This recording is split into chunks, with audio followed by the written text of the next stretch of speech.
Oke,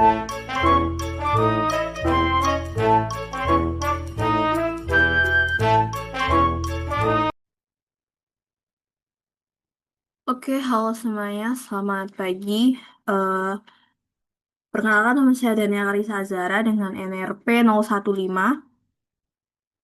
Berikut ini adalah KTM saya. Nah, di sini saya ingin menjelaskan atau mempresentasikan mengenai definisi mineral.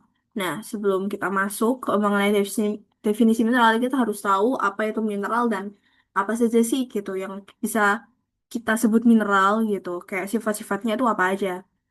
Nah, mineral sendiri itu secara secara garis besar dia merupakan sebuah molekul yang memiliki empat pilar. Namun saya ingin menjelaskan eh, asal muasal dulu sebelum terbentuknya mineral seperti apa. Nah, kita kan tahu kalau misalnya di bumi ini itu ada yang namanya unsur atom, yang mana unsur atom itu unsur partikel yang bukan unsur, partikel yang tidak bisa dibagi-bagi lagi gitu, kayak sebuah unit penyusun materi lah gitu. Materi apapun di bumi kita termasuk kita sendiri itu merupakan susunan atom gitu. Nah, dari susunan atom sendiri yang tidak bisa dibagi-bagi gitu.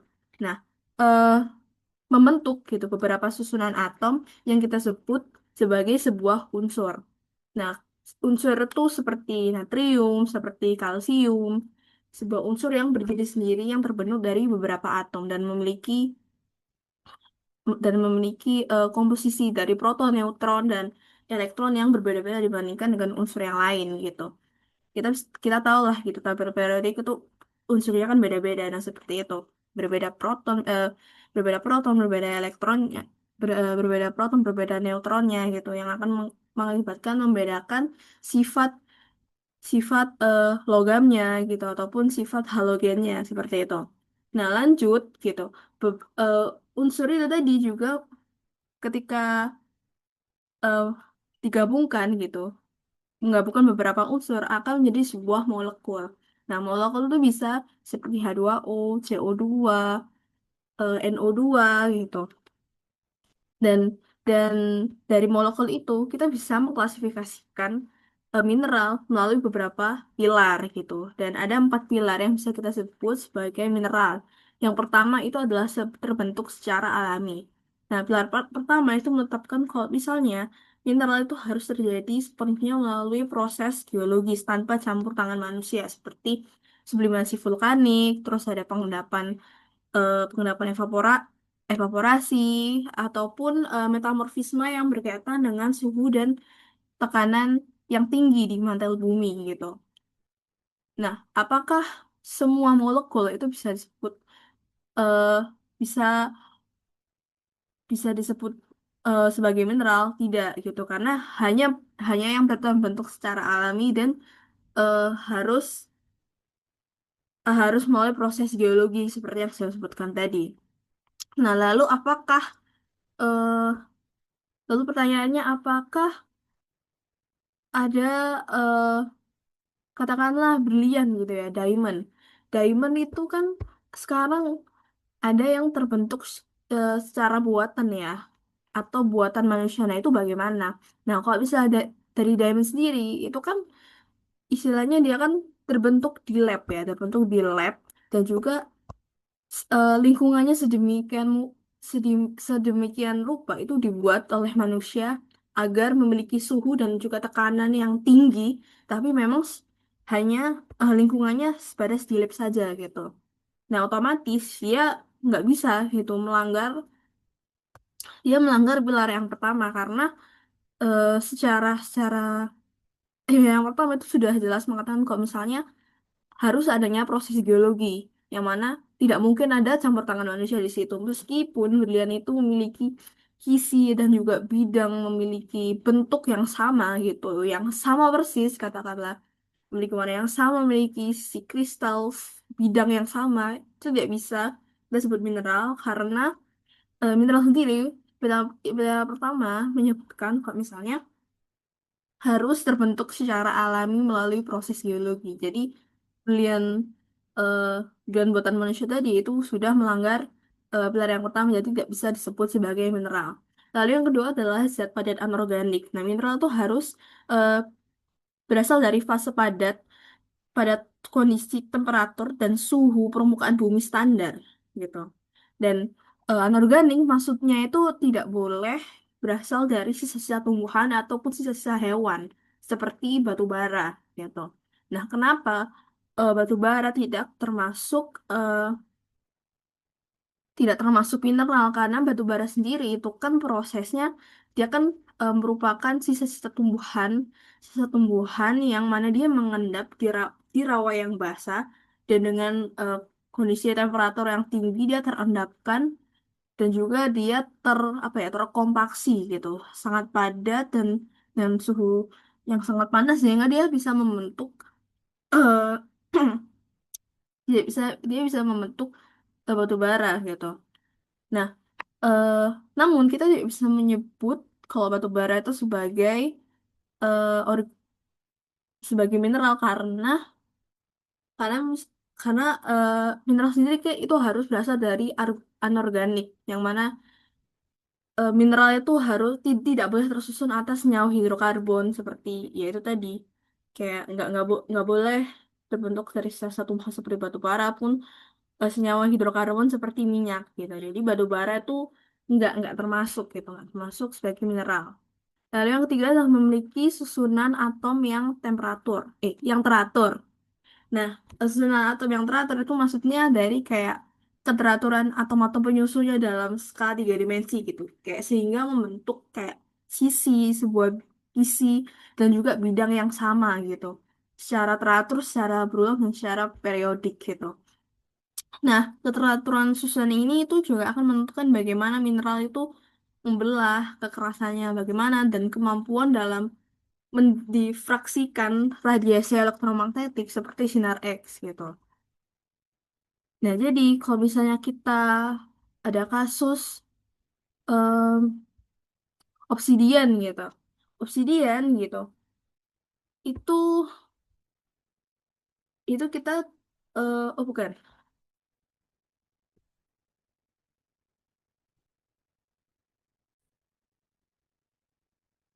Nah, contohnya adalah kalau misalnya kita memiliki es batu gitu. Nah, es batu apakah bisa termasuk mineral? Iya gitu, karena es batu itu kan membeku ya, dan itu membentuk kristal eh, dan membentuk kristal heksagonal gitu. Tapi kok misalnya kita sebut dalam bentuk fase cair atau air gitu ya, itu nggak bisa kita sebut eh, mineral gitu karena mineral mineral sendiri kan harus membentuk sebuah isi, sebuah bidang sehingga dia bisa membentuk apa ya sebuah bentuk ya entah itu tetrahedral kayak berlian tuh bentuknya tetrahedral gitu atomnya terus kalau misalnya es batu sendiri bentuknya heksagonal gitu. Nah, air kan nggak punya bentuk itu dalam fase cair gitu sehingga eh, dia nggak bisa disebut mineral karena eh, air gitu nggak memiliki sebuah bentuk susunan atom seperti yang dimiliki oleh mineral-mineral lain gitu. Nah, tapi kalau misalnya eh, dalam bentuk dia membeku, dia bisa termasuk. Nah, lalu yang ketiga itu adalah yang keempat itu adalah komposisi kimia yang konsisten dalam batasan tertentu. Nah, setiap mineral itu kan dicirikan oleh rumus kimia yang spesifik kan. Nah, eh, meskipun begitu, komposisi kimia itu nggak selalu menjadi acuan gitu, melainkan kayak dapat bervariasi dalam batasan struktural tertentu.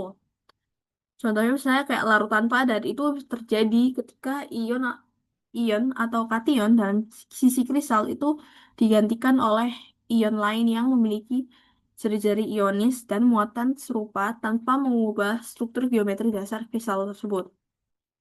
Jadi kayak eh, kadang tuh nggak selalu rum, si molekul itu meskipun memiliki komposisi kimia yang homogen, tapi nggak selalu komposisi kimia mineralnya tuh nggak selalu kaku, nggak terbatas pada satu satu acuan gitu, kayak bisa bisa bervariasi dan bisa bermacam-macam. Nah, eh, Contoh yang bisa kita lihat itu adalah katakanlah obsidian gitu. Nah, obsidian itu dia dia terbentuk melalui lava. Ketika lava asam yang kaya akan silika itu dikeluarkan ke luar permukaan bumi dan mengalami penurunan suhu yang sangat drastis akibat kontak dengan atmosfer bumi. Nah, pendingan yang instan ini itu menjaga atom-atom silikanya itu membentuk membentuk diri mereka gitu ke dalam sisi kristal yang teratur gitu. Akibatnya lava itu memadat dan membentuk kaca amorf yang mana kaca amorf itu eh, tidak tidak apa ya tidak sempurna lah gitu. Kayak akhirnya nggak ada kayak bidang belahan kristal amorf obsidian yang menyebabkan pecah sehingga nggak beraturan gitu loh. Tepinya tuh tajam tapi bentuknya konkoidal gitu. Jadi kayak kecepatan fisiknya tuh kayak kaca pembukuan yang cepat cair gitu, yang yang mempertegas statusnya sebagai mineraloid gitu. Nah, mineraloid sendiri itu apa sih? Nah, mineraloid sendiri itu didefinisikan sebagai substansi padat alami anorganik yang menunjukkan kemiripan kemiripan sifat fisik dengan mineral, namun gagal memenuhi pilar kristalinitas gitu ya. Ini cocok untuk obsidian sendiri gitu. Kenapa dia disebut sebagai mineraloid bukannya mineral gitu. Nah, lalu ada contoh lagi seperti opal gitu. Opal itu merupakan mineraloid yang umumnya terbentuk pada temperatur rendah dari pengendapan larutan hidrotermal yang kaya akan silika yang mengisi rongga-rongga pada batuan vulkanik andesit. Nah, zat ini disebut sebagai mineral karena kandungan air dalam struktur opal itu tidak konsisten gitu. Ada variasi antara bisa 3% sampai 21% dari total beratnya. Lalu juga amorfositas. Nah, di bawah analisis XRD gitu, opal tuh nggak memancarkan pola puncak difraksi yang tajam gitu, khas zat kristalin sejati. Jadi kedua kedua eh, min- eh, mi- kedua molekul ini itu bisa disebut sebagai mineraloid gitu, sebagai mineraloid bukan sebagai mineral karena dia mirip gitu, memiliki kemiripan sifat fisik dengan mineral namun gagal memenuhi kristalitasnya atau bentuk kristal yang diminta dari pilar yang keempat gitu. Nah, mungkin sekian dari presentasi saya. Mohon maaf apabila banyak kekurangan. Terima kasih dan terima kasih dan sampai jumpa di video berikutnya.